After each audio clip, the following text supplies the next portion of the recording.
Saint-Esprit est là, la mort a disparu, Dieu donne un plein salut, et sur le monde entier, le grand jour s'est levé, le Saint-Esprit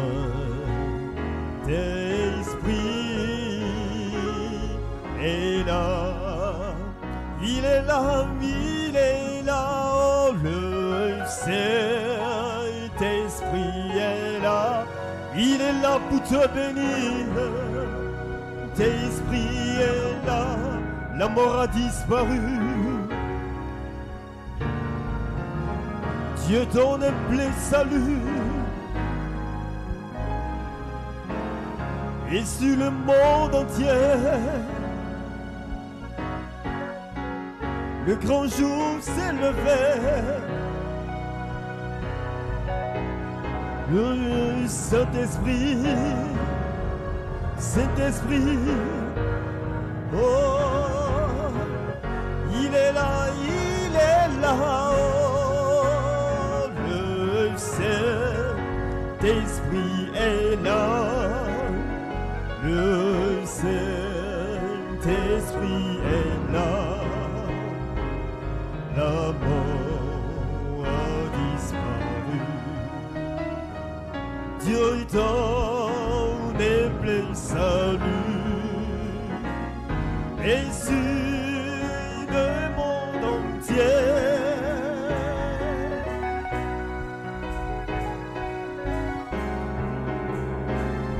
le Saint-Esprit est là. Alléluia, que le nom du Seigneur soit béni ce soir. Le Saint-Esprit est dans ta vie parce que tu es fils de Dieu, tu es fille de Dieu, parce que tu es la semence de Dieu. Est-ce qu'on peut donner une main d'acclamation à notre Dieu qui nous rassemble ce soir? Que son nom soit béni. Allons à l'écriture en Psaume 112.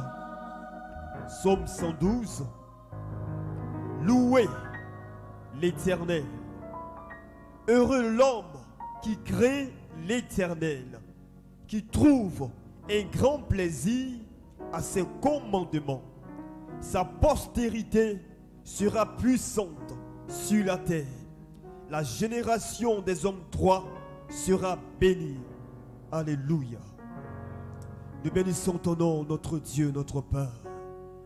Toi qui permets que l'épouse puisse se rassembler ce soir pour entendre ta voix à travers ton serviteur, le prophète William Marion Branham, en qui nous croyons.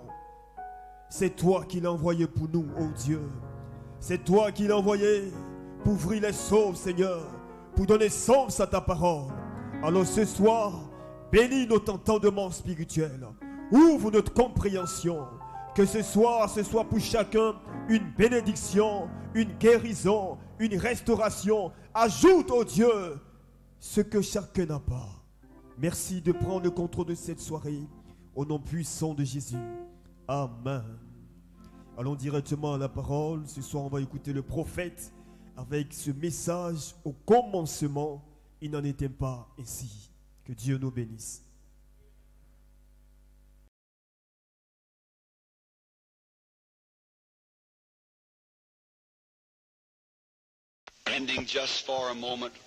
Restons debout pour un moment de prière, inclinons la tête. Seigneur, nous te sommes reconnaissants pour cette occasion vraiment remarquable de parler à ton peuple. Et il est écrit dans les Écritures que si le peuple qui est appelé de ton nom s'assemble et prie, alors tu entendras des cieux.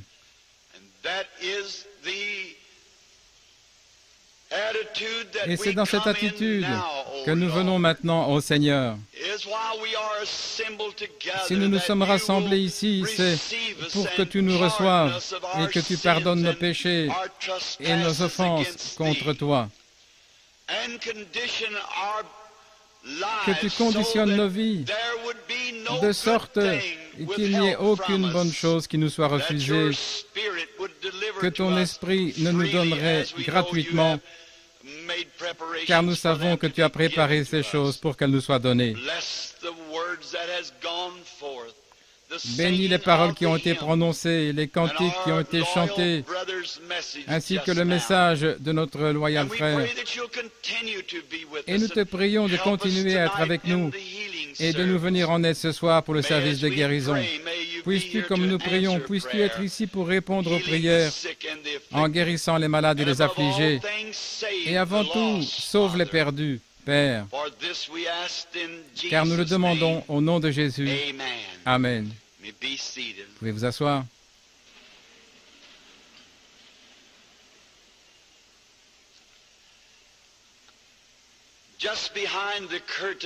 Juste derrière le rideau, j'ai apprécié ce grand message que frère Duplessis d'Afrique du Sud vient de nous apporter.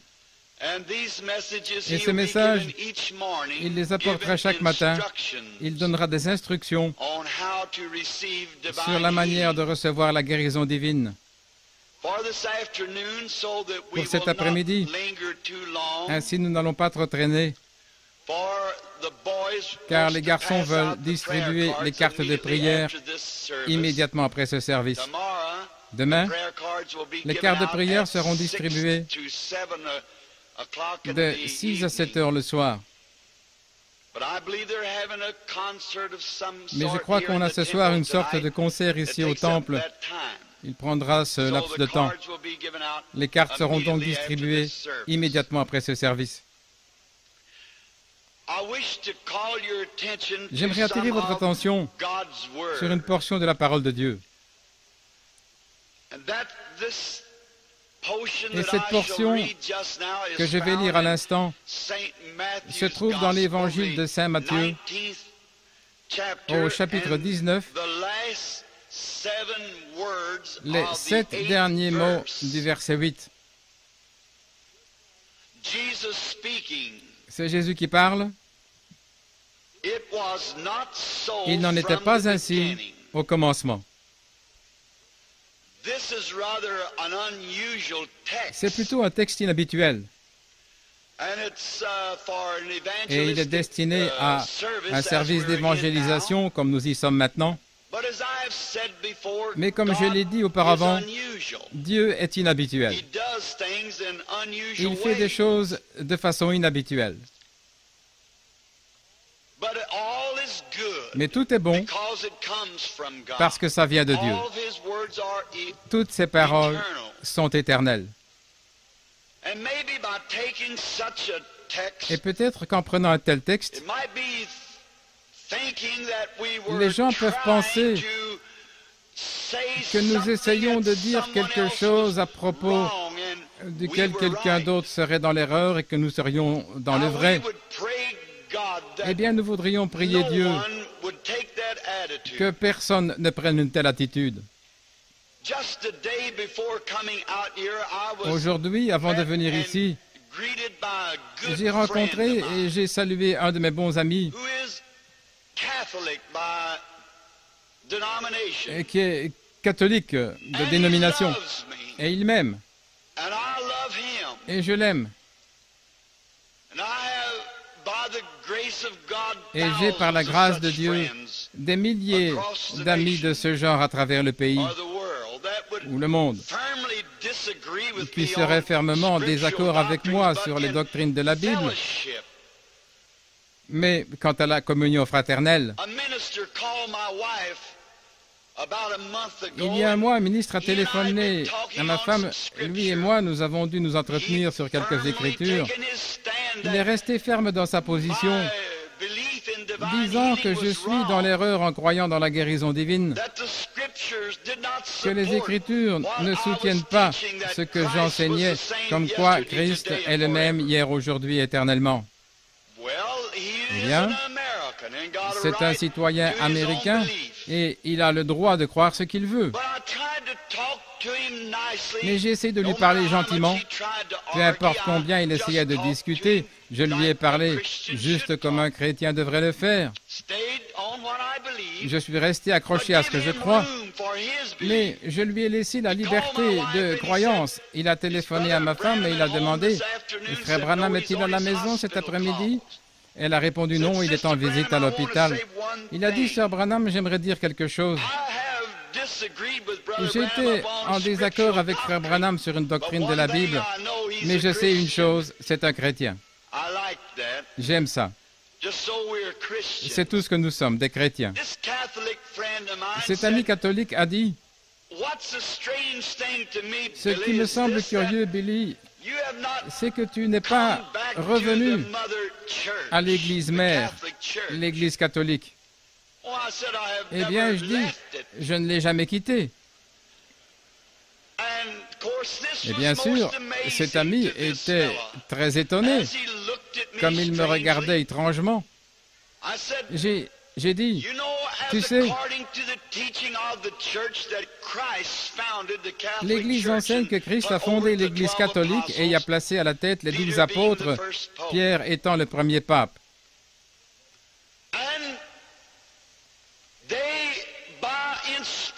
Et par inspiration, ils ont écrit la Bible.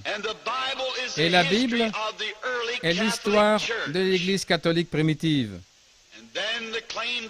Et ensuite, l'Église déclare qu'elle a le pouvoir de changer ses règles toutes les fois qu'elle le veut, ou qu'elle juge bon de le faire. J'ai dit, c'est pour cela que je crois la Bible telle qu'elle est écrite. Et c'était la doctrine de la première Église catholique. Donc, je suis un catholique à l'ancienne mode. Je crois en sa première doctrine. Parce que dans la dernière partie de son livre, dans la dernière partie, c'était Jésus-Christ. J'ai lu que le fondateur a dit, si quelqu'un retranche une seule parole ou y ajoute une seule, il lui sera retranché de même du livre de vie. Par conséquent, je suis un catholique à l'ancienne mode, comme l'était la première Église catholique, si la Bible avait été écrite par la première Église catholique. Jésus, quand il est venu sur la terre, il a trouvé, comme il trouverait aujourd'hui, des enseignants des Écritures, enseignant des choses qui n'étaient pas vraies d'après la parole inspirée. Il parlait à propos du divorce, tel que, comme vous voyez, la première partie des Écritures l'enseignait. Et eux disaient qu'ils avaient un commandement selon lequel la femme pouvait être répudiée pour n'importe quel motif. Jésus a dit, Moïse a fait cela à cause de la dureté de votre cœur, mais il n'en était pas ainsi au commencement. Nous devons retourner en arrière et découvrir ce qu'est la fondation. Et ensuite, si nous pouvons atteindre la fondation, alors nous pouvons construire sur une fondation solide. Et aucun bâtiment n'est plus fort que sa fondation. Parce que tous les bâtiments reposent sur cette fondation. Chaque pilier, chaque fenêtre et tous les bâtiments reposent sur cette fondation. Et quand Dieu a dit une chose, c'est la fondation la plus solide sur laquelle nous pouvons nous reposer. La foi ne peut s'appuyer sur autre chose. La foi ne peut pas trouver son lieu de repos sur du sable mouvant, des idées des gens. Mais elle se tient éternellement sur le roc immuable de la parole éternelle de Dieu. Nous pouvons nous reposer là-dessus si Dieu l'a dit. Ça devrait régler la question. Mais nous voyons que c'est dans le cœur de l'homme de pervertir quelque chose ou de vouloir paraître plus moderne. Mais rien ne peut être plus à jour que ce que Dieu a dit. À ce sujet, j'éprouve les mêmes sentiments que ce vieux noir-là dans le sud. Il portait la Bible et ils lui ont dit, « Mose, pourquoi portes-tu cette Bible ?» Il disait, « Tu ne peux même pas lire un seul mot. Et pourquoi portes-tu cette Bible sous ton bras ?» Et le vieil homme disait ceci, « Je la porte, patron, parce que je la crois. Et je la crois tellement que je la crois de la couverture à la couverture, et même la couverture, car sur la couverture il est écrit la Sainte Bible. » Il a dit, « Je préférerais plutôt me tenir sur cette Bible à l'heure de ma mort que me tenir au ciel. » Et l'homme qui parlait au vieux monsieur a dit, « Ça, c'est une forte déclaration que tu fais, Mose. » Il a dit, « La raison pour laquelle je le dis, patron, c'est parce qu'elle est plus sûre que le ciel quand on s'y tient. Car cette Bible est écrite par Jésus-Christ, son auteur inspiré, dit que les cieux et la terre passeront, mais ma parole ne passera jamais. » Je pense que nous avons tous les mêmes sentiments. Laissez la parole de Dieu telle qu'il a écrite, pas d'interprétation particulière, elle parle pour elle-même, quand personne ne l'a polluée. Lisez-la, croyez-la. Certains de ces versets peuvent sembler étranges, mais Dieu, quelquefois, travaille de façon mystérieuse pour accomplir ses prodiges. Nous devons la croire. Nous voyons qu'au jour de notre Seigneur, quand il nous a visités sous une forme humaine, il a trouvé que les adorateurs comptaient sur l'Église pour le salut. Je ne crois pas que cela a beaucoup changé. Les gens comptent toujours sur l'Église pour le salut. Et quelquefois, ils obtiennent la même chose que ceux de ce jour-là, une certaine affaire faite de main d'homme, un certain credo, au lieu de Christ. Les credos, c'est bien. Les églises, c'est bien. Ce sont des institutions de Dieu. Et j'ai un grand respect pour n'importe quelle église, peu importe sa dénomination, qui est établie sur le nom du Seigneur Jésus pour faire passer les gens du péché à la justice. Mais pourtant, comme c'est le cas, nous apercevons une petite séduction ici, une petite séduction là, et nous prenons telle chose à la place de telle autre, et c'est comme ça. Et Jésus a trouvé que ces gens, les Juifs, avaient perverti la parole de Dieu.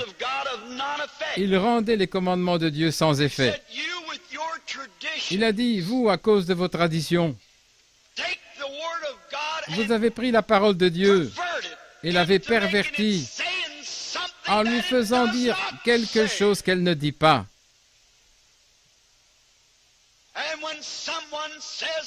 Et quand quelqu'un dit que la parole de Dieu n'enseigne pas la guérison divine, il dit une chose que la parole de Dieu ne dit pas.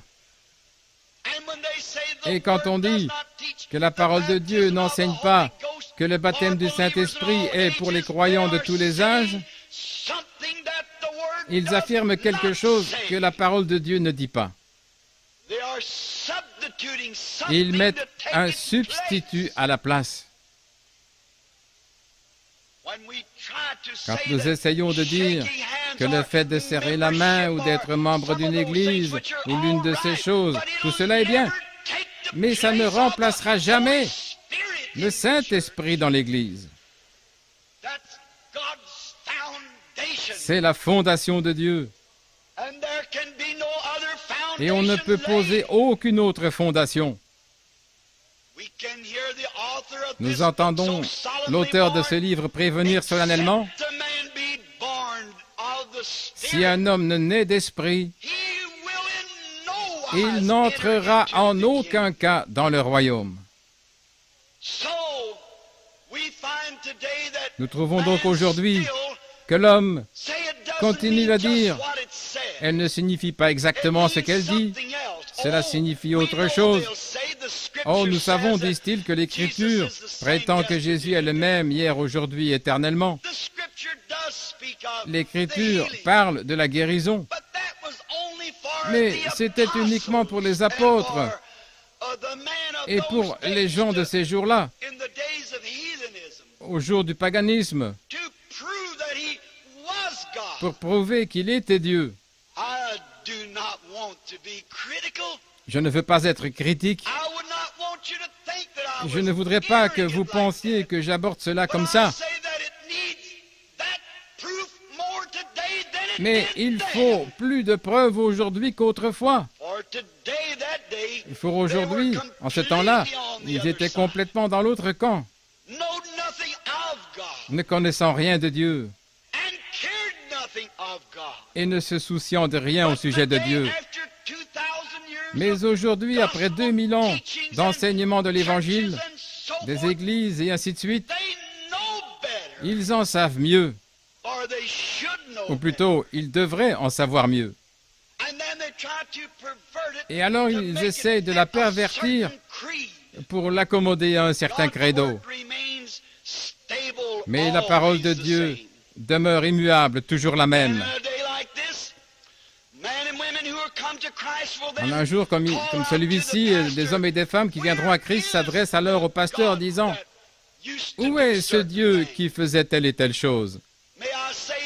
Puis-je dire ceci? Un Dieu historique ne sert à rien, à moins qu'il soit maintenant ce même Dieu qu'il était alors. À quoi bon le Dieu de Moïse, s'il n'est pas le même Dieu cet après-midi? À quoi bon dire à un homme qui gèlerait à mort: j'ai le tableau d'un feu ici que quelqu'un a peint il y a des années pendant qu'un grand feu brûlait à certains endroits. Un homme qui gèle ne pourrait rien retirer d'un feu qui est peint. Pas plus, une assemblée ne le peut d'un Dieu historique qui n'est pas le même Dieu aujourd'hui. Il est le même Dieu. C'est même contre la pensée, le fait d'essayer de faire de lui quelque chose qu'il était s'il ne l'est pas aujourd'hui. Il ne pourrait pas être Dieu, le Dieu infini, à moins qu'il reste le même aujourd'hui. Et s'il avait nourri une génération d'une grande et merveilleuse quantité de choses spirituelles, s'il nous fait asseoir pour du pain de maïs et de la mélasse de sorgho, ce ne serait pas juste, cela ne ressemblerait pas au Père. Ce ne serait pas dans sa nature, cela ne conviendrait pas au juge et à la justice du monde entier de faire une telle chose. Les pères dans la chair peuvent faire cela. Ils peuvent maltraiter leurs enfants au point d'être si chiches qu'ils ne nourriraient pas leurs enfants et au point que ces derniers mourraient d'allergie et ainsi de suite. Mais notre Père céleste ne laissera jamais ses enfants mourir d'un manque de vitamines spirituelles, car ses bienfaisantes bénédictions abondent. Et il désire ardemment les donner à quiconque veut. Pourquoi pleurerions-nous en disant « Où est Dieu » C'est comme une fois dans ma ville, un jeune homme avait demandé, « Si Dieu est si grand, pourquoi ne peut-on pas le voir? Pourquoi ne le voyons-nous pas comme autrefois, tel qu'il était selon les Écritures? » Combien d'idées les gens peuvent y projeter? Mais ils essaient toujours de contourner les faits. Et les faits demeurent toujours. Cela me rappelle Saint Luc chapitre 1, où Jésus et ses parents étaient montés à la fête de Pentecôte. Et Jésus avait 12 ans. Et en ces jours-là, c'était une coutume pour les gens d'assister à cette grande fête nationale de la Pentecôte. C'était le rassemblement des premiers fruits de la moisson. Marie et Joseph, son mari, et le petit garçon Jésus se sont mis en route vers Jérusalem. Et après avoir été à Jérusalem à la fête pour plusieurs jours, ils ont quitté la ville. Ils s'étaient tellement intéressés à leurs membres de famille qui étaient avec eux qu'ils avaient oublié de vérifier pour voir si Jésus était avec eux. Oh, comme c'est comparable à aujourd'hui. Et ils se sont mis en route pour le désert avant même de vérifier, car ils pensaient que certainement il était avec eux. Puis-je dire ceci sans être critique, mais pour faire cette remarque? Je crois que l'Église a fait cela. Juste avec cette pensée, « Oh, il est avec nous. Nous n'avons pas besoin des prodiges, des miracles, et ainsi de suite. Nous n'avons pas besoin de la guérison divine aujourd'hui. Nous n'avons pas besoin des dons de l'Esprit. Il est avec nous de toute manière. » Mais mes précieux frères, j'ai découvert qu'avec tous nos credos et nos églises, nous trouvons de la discorde et de la confusion. Quelque chose ne va pas. Et quelquefois nous pensons qu'il est peut-être dans notre famille. J'ai entendu cette déclaration plusieurs fois. Ma mère était une méthodiste ou une baptiste ou une presbytérienne ou autre chose. Vous ne le trouverez jamais comme ça. Et quelquefois vous dépendez de votre mère qui a eu une expérience avec Dieu pour que cela fasse expiation pour vous. Ce doit être votre propre foi personnelle en Dieu. Vous ne le trouvez pas comme ça.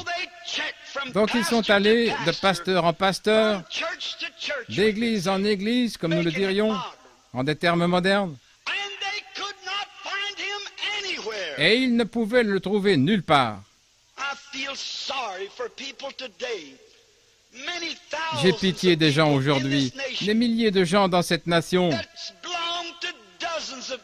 qui sont membres de différentes églises et qui cherchent où trouver Jésus. Ils vont dans telle église et se rendent compte. Ils vont dans telle autre église pour se rendre compte. Ils découvrent qu'il y a quelque chose qui ne va pas. Ils n'agissent pas comme et ils croient et ils n'adorent pas comme. Il n'y a pas de cri du roi dans le camp. Il n'y a pas de joie. Je pourrais dire ceci. S'il y avait une chose que j'ai trouvée chez les pentecôtistes qui me fait croire qu'ils sont certainement des chrétiens remarquables, ce n'est pas leur parler en langue ou les signes de la guérison divine, c'est la joie qu'ils ont. Ils ne sont pas embarrassés, ils laissent tomber leurs cheveux et se mettent à se réjouir parce qu'ils ont quelque chose dont ils n'ont pas honte. Cela me fait croire qu'ils ont en eux quelque chose de remarquable. Ils n'ont pas honte. ils crieront aussitôt là dans la rue, comme dans l'église. Et si une centaine de gens se moquent d'eux, cela ne les arrêterait pas du tout. Ils continueront à crier de joie. Voyez-les dans les champs de mission. Ils sont presque affamés à mort. Je les ai vus sans chaussures aux pieds,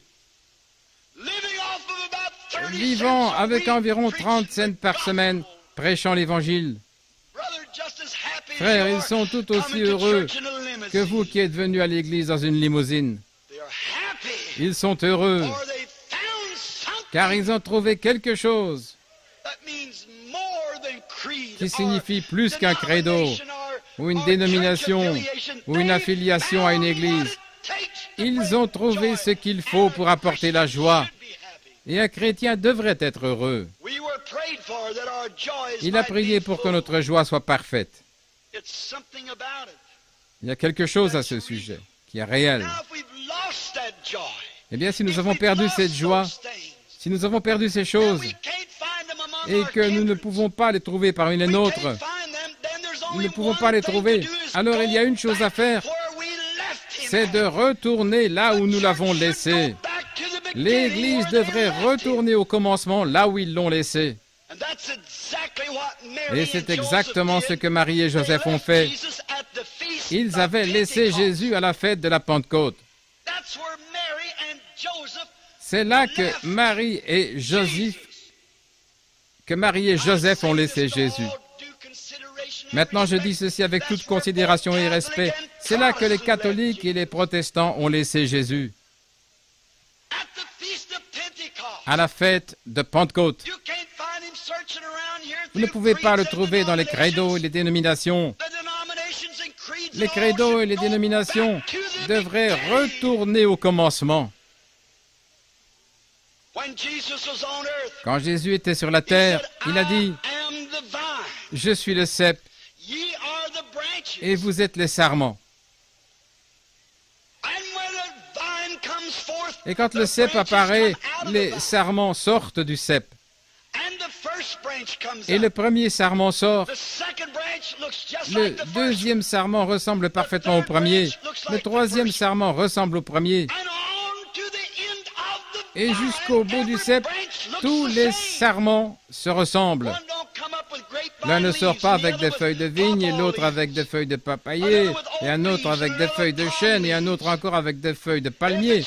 S'il commence avec une feuille de vigne, il se termine avec une feuille de vigne. Et si la première Église était un produit de ce cep, Jésus-Christ, et a écrit un livre des actes à partir de cela, le deuxième sarment devra être identique au premier. Sinon, il a été greffé dans quelque chose qui a une vie différente. Je suis le cep. Vous êtes les sarments. Si le premier sarment avait produit la joie, l'amour, la loyauté, les dons de l'esprit, le fait de chasser les mauvais esprits, le baptême d'eau par immersion, et si nous, aujourd'hui, nous ne trouvons pas tout ceci dans l'Église, l'Église ne tire pas sa vie de ce cep. Car l'Église aujourd'hui, nous les baptistes, méthodistes, pentecôtistes et que sais-je encore, si notre Église, s'ils ne peuvent pas écrire un livre des actes, alors elle est dans la fausse vigne. Il y a quelque chose qui ne va pas.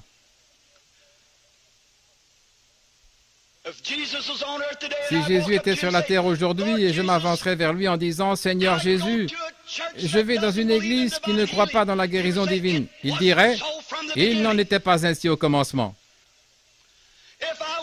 Si j'allais auprès de Jésus et que je dise « Seigneur, mon église ne croit pas dans le fait de parler dans d'autres langues », il dirait « Il n'en était pas ainsi au commencement ». Si j'allais auprès du Seigneur Jésus en disant « J'ai été aspergé et mon Église dit que c'est très bien. Mon pasteur dit « Si je vous asperge avec de l'eau, c'est tout aussi bon que de vous immerger dans l'eau. » Jésus répondrait « Il n'en était pas ainsi au commencement. Si je m'avançais vers Jésus en disant « J'ai serré la main, j'ai reçu la main d'association de l'Église, je crois que je suis né de nouveau », Jésus dirait « Il n'en était pas ainsi au commencement. » C'est vrai. Nous devons retourner au commencement. Où l'Église a-t-elle laissé Jésus? À la Pentecôte. C'est là que les églises devront retourner pour le retrouver. De retour à la Pentecôte. C'est ce dont l'Angelus Temple a besoin aujourd'hui. Je ne connaissais pas Mme McPherson. J'étais un petit garçon à ce moment-là. Mais j'avais entendu parler de vos réunions, comment les gens campaient dans le parc, que les allées étaient remplies et qu'il se faisait de grands signes et des prodiges. De retour au commencement, Angelus Temple. Retournez à votre point de départ et à votre premier amour. Retournez à cet état où la puissance du Saint-Esprit régnera dans ces réunions et où des signes et des miracles pourront s'accomplir avec de grands prodiges et des milliers d'âmes remplies du Saint-Esprit. Retournez au commencement. Voilà ce qu'il faut. Voilà ce dont Los Angeles a besoin. Voilà ce qu'il faut. De retour à la rue Azusa. Retournez au commencement où le Saint-Esprit avait la priorité. Au lieu de ce fandango extravagant de l'évangélisation à la Hollywood, où les gens sont guindés, raides, et où il y a à peine un amen, je suis contre ce genre de choses. Je suis un catholique à l'ancienne mode, qui croit qu'il faut retourner au commencement comme Dieu l'avait dit au début. Il est venu un son du ciel, pas un prédicateur qui a tendu une main d'association, ou un prêtre qui vous a donné la communion, la Sainte Eucharistie, ce qui signifie Saint-Esprit. Il n'est pas venu comme ça. Il est descendu comme le bruit d'un grand vent impétueux venant du ciel et il a rempli toute la maison où ils étaient assis. Retournez là au commencement. Los Angeles, là où les cœurs ont faim. Vous tous qui nous suivez par la radio, où que vous soyez, retournez au commencement.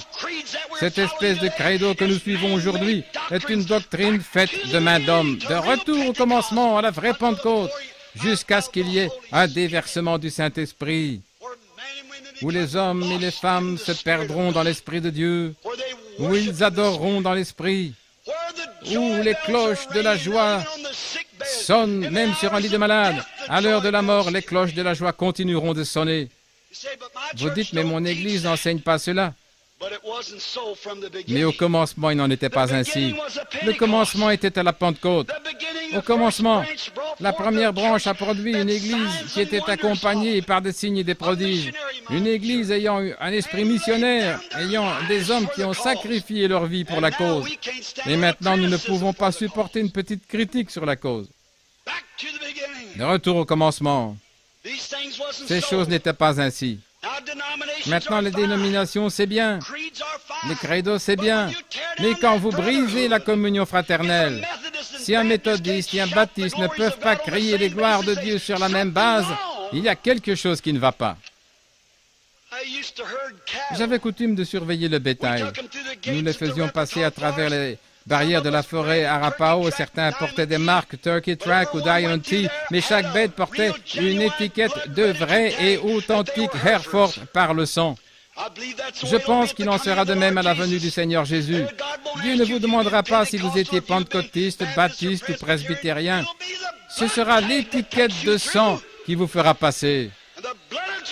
Et le sang de Jésus nous purifie de tout péché. Et il donne la puissance à l'Église à cause de la résurrection de Jésus-Christ et il envoie ses grandes bénédictions à tous. Pour terminer, j'aimerais dire ceci. Il n'y a pas longtemps, un grand musicien américain, un jeune homme d'un caractère remarquable, mais oh, comme il savait jouer de cette musique. Et donc, l'homme était si célèbre partout que finalement, il est allé en Europe pour jouer là devant les amateurs de son genre de musique. Et lors d'une soirée, après avoir joué sa musique, le public était tellement ému qu'il s'est mis debout à crier et taper des mains. Et ils se sont attendus à ce que le jeune homme sorte et fasse une courbette en guise d'appréciation des applaudissements du public. Mais les gens ont remarqué qu'il n'a pas dit un mot. Et ils ont arrêté pour voir ce qui n'allait pas. Et ils se sont aperçus que le jeune homme ne faisait même pas attention au public. Il avait les yeux tournés là, plus haut, vers le balcon. Tous se sont retournés pour voir ce que le jeune homme observait. Et là-haut, au balcon, se trouvait assis le vieux maître et enseignant. Il ne se souciait pas de la vie du public. Il voulait voir un signe d'approbation de la tête du vieux maître. Je pense que c'est ce qui se passe aujourd'hui. La prédication de la croix à l'ancienne mode, le baptême du Saint-Esprit, les signes, les prodiges et les miracles dans leur véritable état. Cela n'attire pas beaucoup aujourd'hui. Les gens vous traitent de fous. Et la plupart du temps, quand vous examinez la chose, dans 100% des cas, des centaines viennent pour écouter un certain orateur, quelqu'un qui a affiné sa grammaire, et ils applaudissent. Mais Église, aujourd'hui, nous ne devons pas écouter les applaudissements du monde. Fixons notre attention sur l'enseignant, le Saint-Esprit. Voyez ce qu'il approuve d'un hochement de tête. Est-ce qu'il va approuver ceci? Est-ce qu'il va approuver notre prédication? Ces signes dont il a dit qu'ils suivront, est-ce qu'ils suivent notre ministère? Voici ce qu'il a dit. Voici les signes qui suivront ceux qui auront cru. Dans Marc chapitre 16, sa dernière commission à l'Église, la grande commission à l'Église. Allez dans le monde entier et prêchez l'Évangile. Celui qui croira et sera baptisé sera sauvé. Celui qui ne croira pas sera condamné. Et ces signes suivront ceux qui croiront. Ne vous arrêtez pas à la première citation en disant « c'est tout ». En effet, il n'en était pas ainsi au commencement. Jésus a dit « et c'est une conjonction, et ces signes suivront ceux qui auront cru. En mon nom, ils chasseront les démons. Ils parleront dans de nouvelles langues. Et s'ils saisissent des serpents ou boivent un breuvage mortel, cela ne leur fera pas de mal.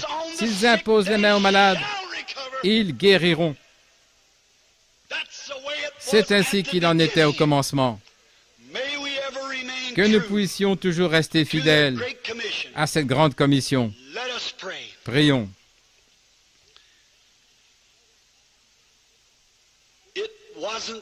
Et il n'en était pas ainsi au commencement.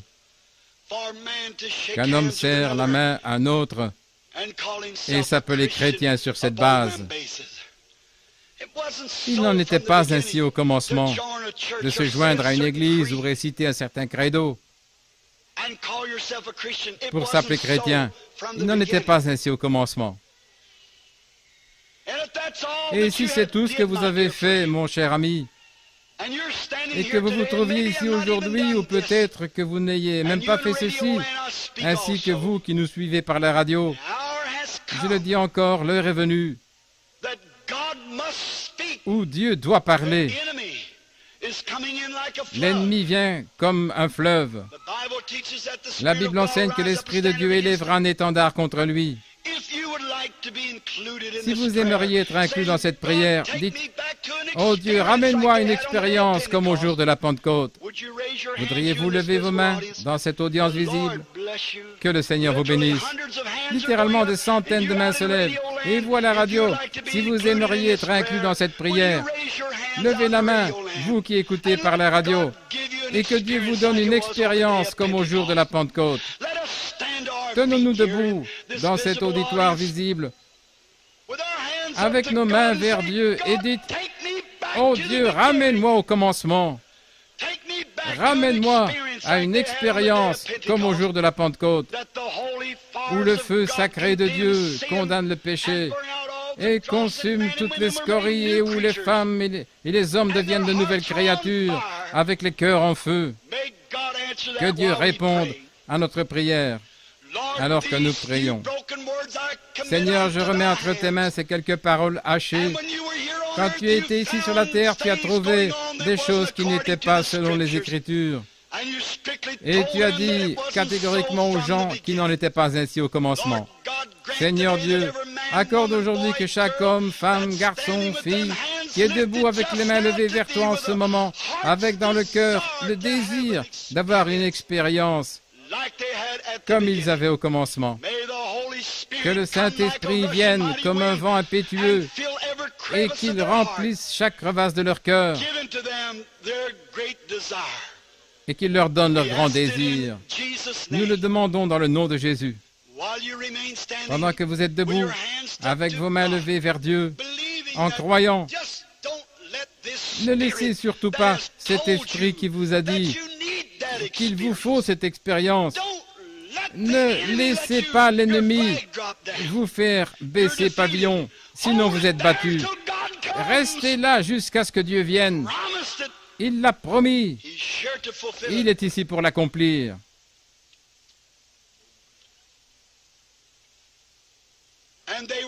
Et ils étaient tous ensemble dans un même lieu. Tout à coup, il vint du ciel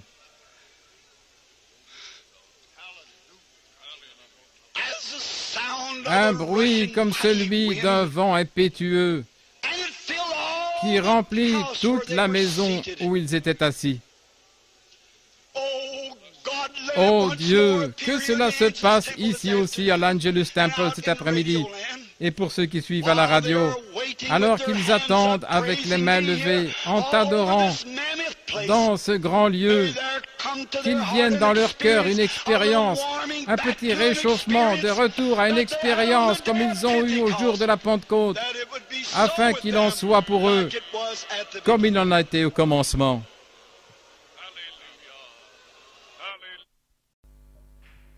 Dans cette position, tu peux parler à ton Dieu ce soir, tu peux élever la voix vers ton Dieu ce soir. Dieu a parlé, ce n'est pas Branham qui a parlé, c'est Dieu qui a parlé par le canal de son serviteur. Et ce soir, laisse-toi oindre par cette parole, laisse-toi fortifier par cette parole, laisse-toi être restauré ce soir par cette parole. Tu es fils de Dieu, tu es fille de Dieu, la semence de Dieu est en toi. Et si cette semence de Dieu est en toi, tu as obligation de représenter Dieu sur cette terre. Alors parle à ton Dieu ce soir. C'est un moment de restauration pour toi, un moment de délivrance pour toi, un moment pour gravir d'autres échelons au plan spirituel, parce qu'il est ici ce soir. Il est présent ce soir dans cette assemblée. Alléluia. Merci Jésus.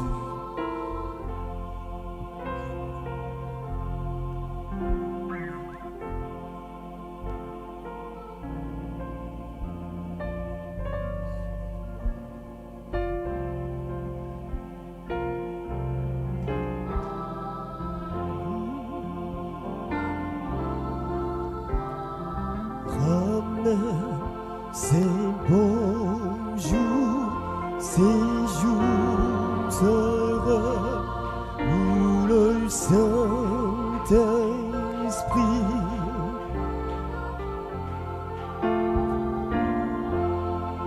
et l'amour de Dieu tient dans les cœurs. Ramène ces jours heureux.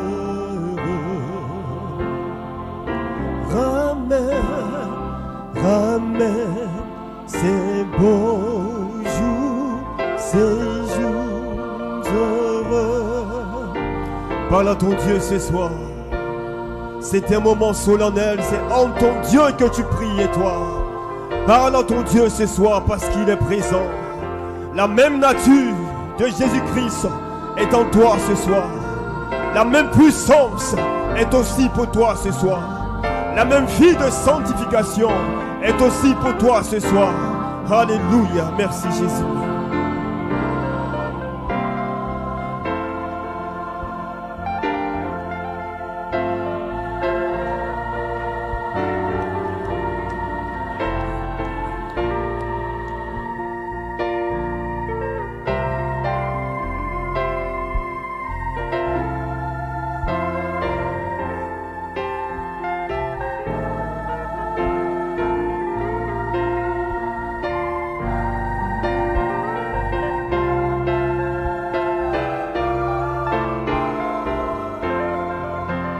Nous ne prions pas un Dieu historique, mais nous prions un Dieu qui est puissant, un Dieu qui est vivant.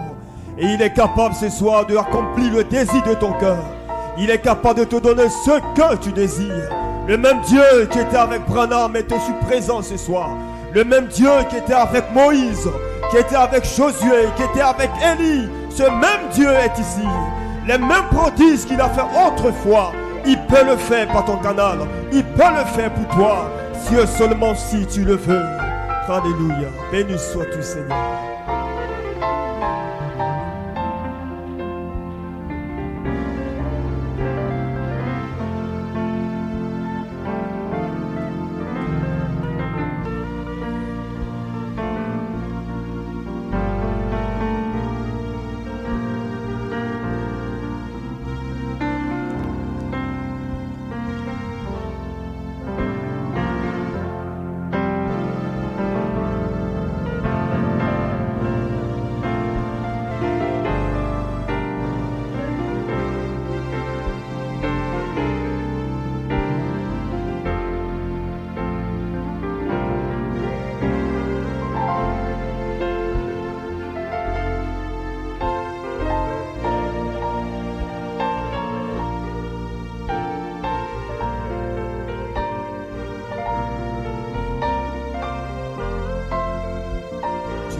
Nos âmes ce soir, Seigneur, par ta puissance, Dieu. Tu ouèves quelqu'un ce soir, par ton esprit, oh Dieu. Tu fortifies quelqu'un ce soir, parce que le feu divin est en nous, Père, oh Dieu. Merci, Jésus. Le feu divin brûle dans mon cœur. Le feu divin brûle dans mon cœur.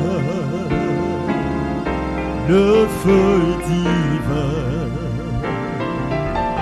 brûle dans mon cœur. Le feu divin brûle dans mon cœur. Le feu divin, le feu brûle dans mon cœur, alléluia, le feu divin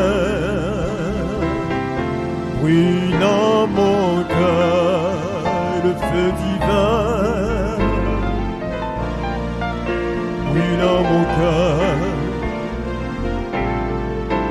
Oh, le feu divin brûle dans mon cœur. J'aime Jésus, j'aime Jésus de tout mon cœur. Oh, j'aime Jésus de tout mon cœur. J'aime Jésus de tout mon cœur. J'aime Jésus de tout mon cœur. Le feu divin, le feu divin brûle dans mon cœur. Le feu divin, le feu divin brûle dans mon cœur. Le feu divin brûle dans mon cœur. Le feu divin brûle dans mon cœur. Nous bénissons ton nom, notre Dieu, notre Père, pour ta grâce, ô Dieu. Chaque fois que tu rassembles l'épouse, tu as un message clair, spécifique, précis pour cette épouse, ô Dieu. Dans ce condensé de messages prononcés par ton serviteur, ô Dieu, nous voulons bénir ton nom, notre Dieu. Merci pour ta grâce. Qui sommes-nous, Seigneur, pour faire de nous des privilégiés, Seigneur? Qui sommes-nous, Seigneur, des personnes à qui tu te révélais par grâce, en qui tu as déversé ta semence? Merci pour le salut. Merci pour notre entendement spirituel que tu as ouvert. Merci pour ta grâce, ô Dieu. Nous ne sommes rien, Seigneur. Tout ce que nous sommes, c'est par ta grâce. Même le fait de connaître ce message, c'est par ta grâce, oh Dieu. Béni sois-tu pour ta fidélité.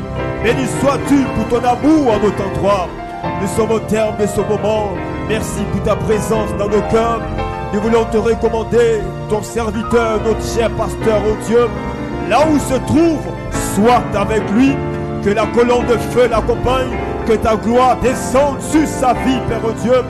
Béni soit ministère partout se tiendra pour prendre le micro, pour parler de toi. Que tu sois en lui et que tu sois avec lui pour la gloire de ton nom. Bénis le reste de la semaine. Bénis le culte de dimanche. Que le feu divin brûle en chacun de nous. Tu nous raccompagnes au nom puissant de Jésus-Christ. Amen.